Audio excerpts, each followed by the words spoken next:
Hello and welcome to Fidelity Connects. I'm Glenn Davidson. Leaving behind a legacy, sorting out details of your will, and figuring out plans for your estate.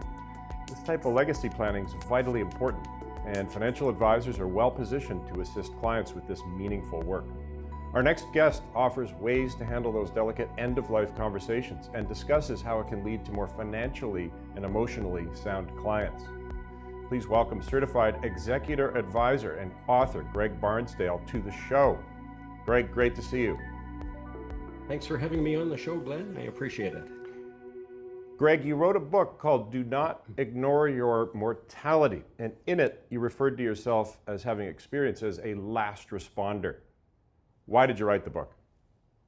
Well, it was really out of frustration, Glenn. After working for years as a funeral director for large and small funeral homes, as well as an examiner for the Ontario Provincial Regulator for a time, and then shifting gears after 13 or 14 years and becoming a financial advisor and seeing the same general reluctance from a lot of people to discuss end-of-life issues, I decided to write a book to inspire a lot of people to lean into this planning while minds are clear. What percentage of the population is prepared for this plan? I think it's very low based on my experience. The number of people that actually have their affairs fully in order and up to date and everything organized, it's incredibly low. And we see this within the statistics that are continually referenced, especially within the financial services industry, about so many people, so many adults across this entire country who do not have a valid will. Why do you think that is? I think there are a number of reasons why. I think many people are overwhelmed with the whole aspect of estate planning. It's very emotional. It's a difficult topic to bring up. Many people simply don't want to talk about it. And I think superstition is also involved. Interesting. Do you think there's a myth that some folks in the population feel that things will just automatically be divided upon their death? It'll just happen.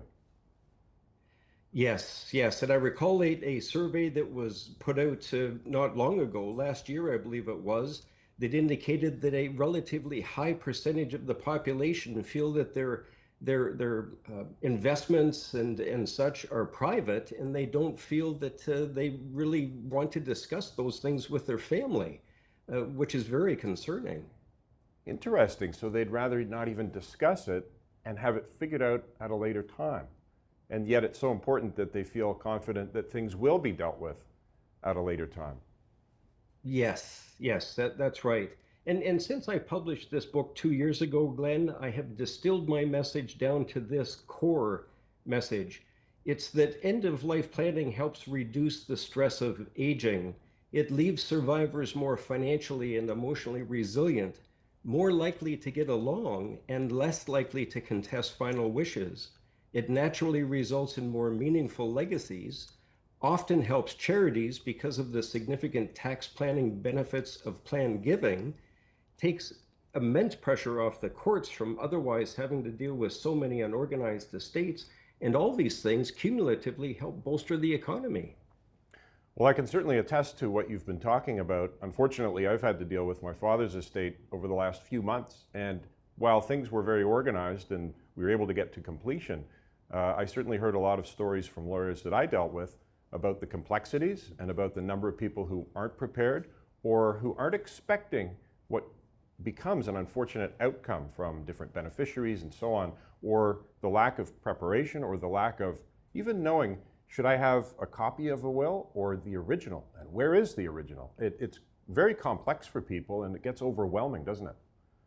It does. And I think a lot of people feel that this sort of planning, Glenn, can wait, that it's not going to be needed anytime soon. And I read about this within my book, that we need a paradigm shift in our society. Here in this part of the world, we don't seem to deal with these sorts of issues as well as they do in other parts of the world, such as in the UK and Australia. Why do you think that is? That's interesting. Well, I think it relates back to these other points that I had mentioned about a general reluctance to even talk about these things, that there seemed In some people's minds, they seem to be a taboo topic. But as Gail Rubin from New Mexico says, talking about sex will not make anyone pregnant, and talking about death will not make anyone die. Do you think cost is a factor as well? That people say, I don't really want to pay for it, pay for preparation of a will, etc. I do, and I think there are a lot of people out there, Glenn, who feel that they don't have enough assets to make it worthwhile. But at a very basic fundamental level, our family members should know whether we want to be buried, cremated, recycled, or composted. And to a large degree, it doesn't really matter about the size of our bank account. This sort of planning, end of life planning, I believe, is one of the ultimate gifts of love for those that we care about most. Certainly provides peace of mind, doesn't it? What would be the most compelling point that you've discovered? There are a few of them, but I think that core message that I had mentioned to you earlier about basically inspiring people to lean into these conversations while minds are clear and time is plentiful, I think is the most impactful thing that I could ever share with anybody, and not to put these things off. Unfortunately, you were diagnosed with a large brain tumor just before you published your book. Tell us more about that. I was, yes, and it seems so ironic that after working for years in both the funeral and the financial planning industry and stressing to so many other people that it's vitally important to have one's affairs in good order, that 2 months after I published this book about the very topic of being organized, that I myself was diagnosed with a large brain tumor. It shocked me. And today, you're in a good spot? I am. I just went through radiation treatment here in Kitchener a couple of weeks ago, and I'm feeling good.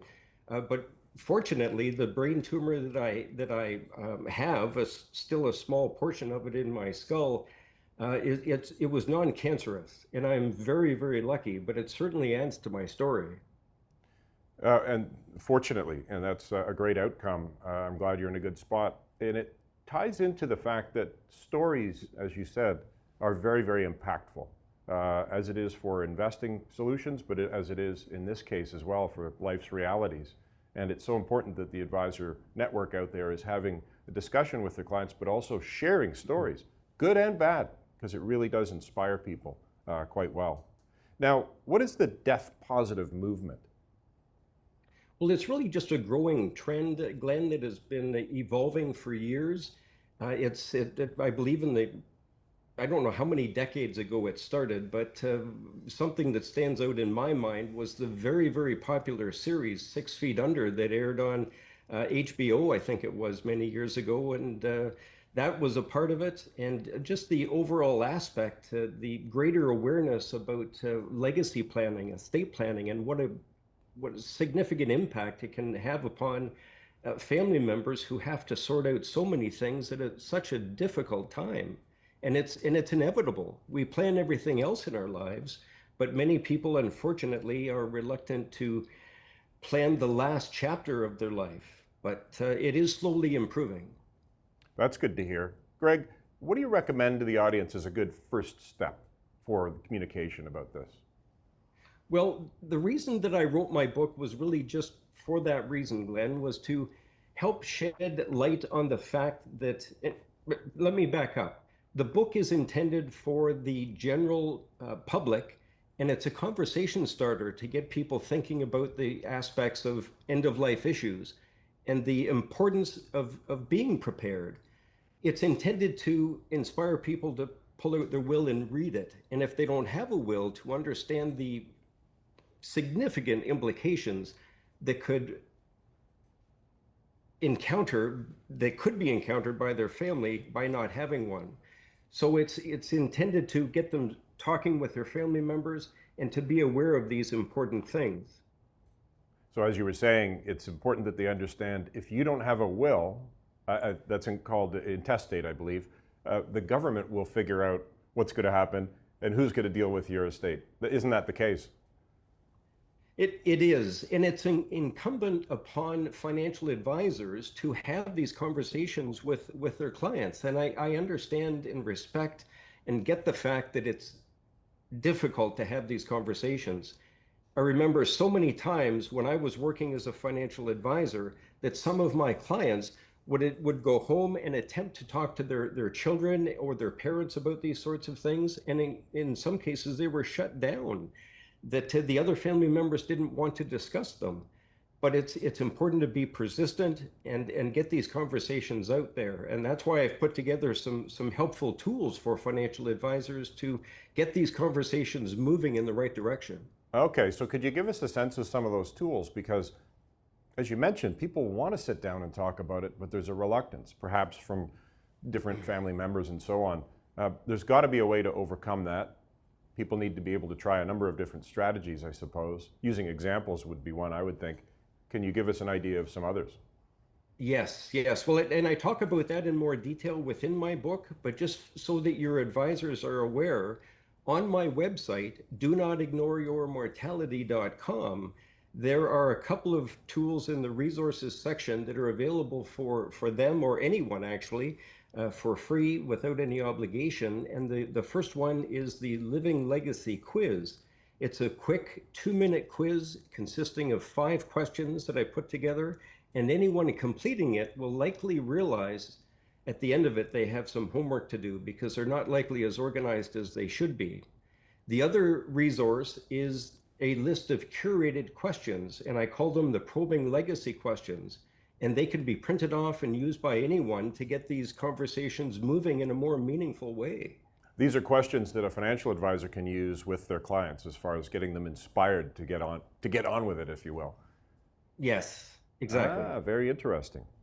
And what else do you suggest as far as that communication and how frequent it is as well? It should. I have friends who are financial advisors, and they'd say that they have these questions. They put these questions to their clients quite frequently, and they're just trying to get them to act, and it doesn't always work.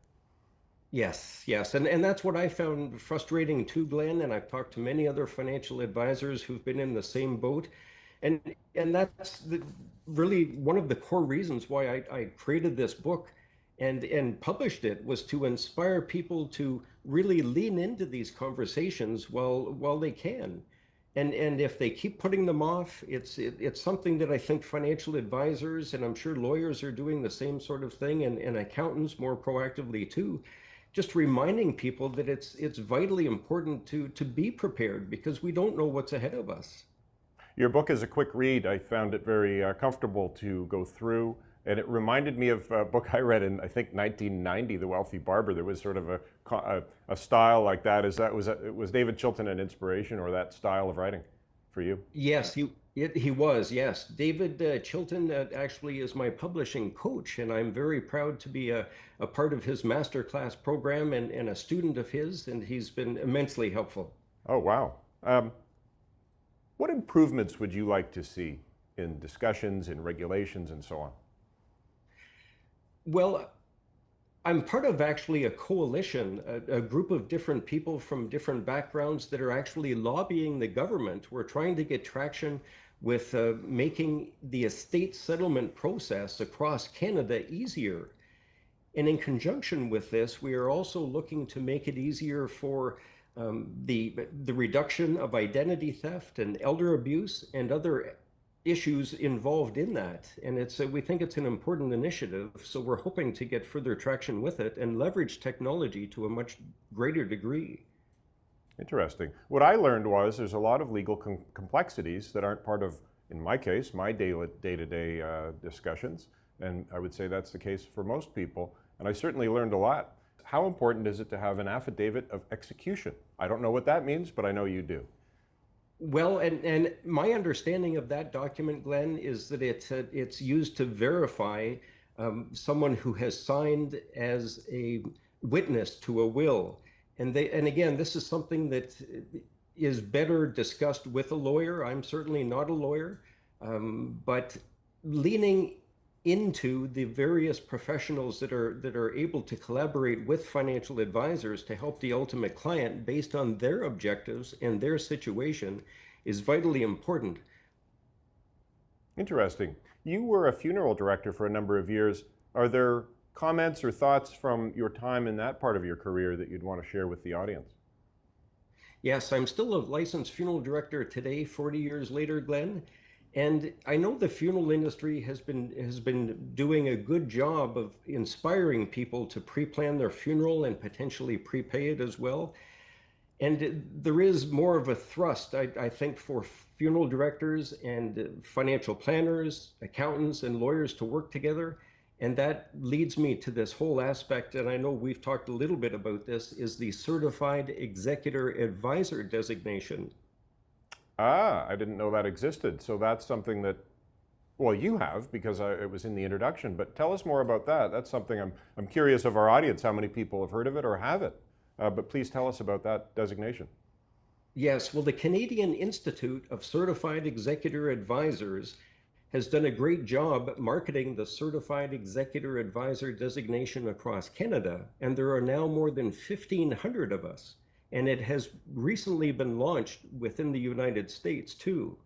A certified executor advisor continues to work in his or her own role, but after completing the online course has a much greater awareness of the various 17 other professions that can actually end up working with and assisting an executor. Okay, so somebody that's an executor that says, okay, I'm faced with this task, this challenge, I don't know who to turn to. Would they be going to potentially a financial advisor who's got this designation, or do they go directly to somebody who has this designation that can work solely on that aspect? Well, certified executor advisors are professionals who have a deeper understanding of the various professions that ultimately help an executor out, and they can help steer executors away from problems and the pitfalls that they could otherwise be heading towards. You talked in your book about, I believe, when your book was published, about $900 million sitting unclaimed in bank accounts. I believe it was 900. There must be, so if it's investment accounts, bank accounts, and so on, there must be a lot that's unclaimed because of, as we talked about earlier in this webcast, lack of communication, people not disclosing what's where, and so on. Could you expand on that? Because that's really concerning. It is, and I believe that's through the federal government within the banking space, Glenn. And it relates back to the aspect of again, as you had mentioned, a lack of transparency and communication among family members. And I've seen it within my own inner circle as well. And I've spoke with people, and I'm sure many people listening to this could relate to it. But you can just imagine someone perhaps decades ago opening up a bank account somewhere at a particular bank and not telling anyone in his or her family about it, and that money just sitting dormant and no one else in the family being aware of it. And many people have done this over the years, and that's what has resulted in this massive number. That's incredible. When you transitioned into being a financial advisor from being a funeral director, did you move into being a financial advisor and say, now I know exactly how I want to approach this conversation with my clients, or was that progressive learning over time? It was progressively over time, Glenn. I didn't have any particular idea as to how I was going to create a message to help a lot of people, but I knew over time that I could somehow create a message that would inspire a lot of people, and I'm hoping that this book is doing just that. Many people have told me that it is. Actually, just yesterday, I surpassed over 9,900 followers on LinkedIn with my message, and people have told me that it's very compelling and needs to be shared.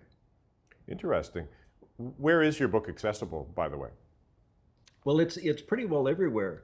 It's on Amazon, Barnes and Noble, iTunes, Apple. It's also available in audiobook format too. But if people go to my website, do-not-ignore-your-mortality.com, they will see several links to the book to make it easy to purchase. And people would also be able to contact me in regards to potential collaborations about elevating this message and helping them bring in more people to lean into their message and engage with their financial planning services. Interesting. And I assume, Greg, you do a bit of a speaking circuit. And if so, what do you find are the questions that you're getting from the attendees commonly at those sessions that you do? Well, often it relates back to how to have these conversations and make them more effective and more useful. It's I believe, Glenn, it's always been an issue about the delicate nature of speaking about death. And financial advisors, as you had said in the intro, I believe, are perfectly positioned to be able to help clients get moving with this sort of planning to have a will and a medical directive and have all of their affairs set up the way that they should be for their situation based on their objectives, which often includes the purchase of life insurance too. Life insurance, that's another tough conversation sometimes, but you're talking about having those discussions in concert as well. Is there... Exactly. Oh, go ahead. Yes, exactly. And I think another important aspect of this whole theme from my point of view is the fact that on the very day of my craniotomy, to have the bulk of my brain tumor removed, on that very day, 2 years after I published the book, I had actually a nice tax-free critical illness insurance payout deposited directly into my bank account on that day of my surgery. How ironic is that? Very ironic, interesting. What did you find was the best question that you asked to get your clients inspired?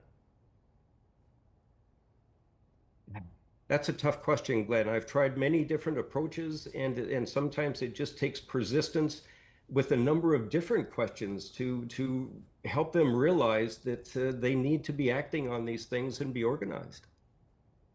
Do you find that there's a particular age where people really would take up their financial advisor on this discussion?